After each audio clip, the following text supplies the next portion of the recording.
రాఖీలు కట్టడం. రేపటి నుంచి మా చెల్లెమ్మలకు విజ్ఞప్తి చేస్తున్నా, ఏ అన్నయ్యకు రాఖీ కట్టాలన్నా ఆయన మూల నక్షత్రం తెలుసుకోండి, దానికి సూటబుల్ విత్తనాలు ఇస్తాం.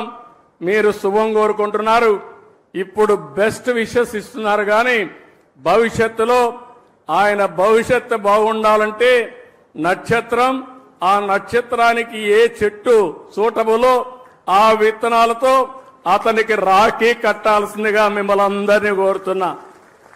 ఈ సంవత్సరమే ఈ ఉద్యమానికి శ్రీకారం చుట్టాలి. ఈ రాఖీ పండుగ నుంచే ప్రారంభించాలి. ఎవరు కూడా అందరూ రాఖీలు తయారు చేసే వాళ్ళందరికీ విజ్ఞప్తి చేస్తున్నా, నక్షత్రం, చెట్టు పేరు, విత్తనం పేరు, ఈ రెండే ఉంటాయి. ఇది మీరు నచ్చిన వ్యక్తికి మీరు కట్టేటప్పుడు ఆయన నక్షత్రం కనుక్కొని దాన్నే కొనండి, అదే కట్టండి. దీనివల్ల రాష్ట్రం మొత్తం చెట్లు పెంచడానికి ప్రత్యక్షంగా పరోక్షంగా మీరు కృషి చేసినట్టు అవుతుందని చెప్పి నేను మీకు తెలియజేస్తున్నా.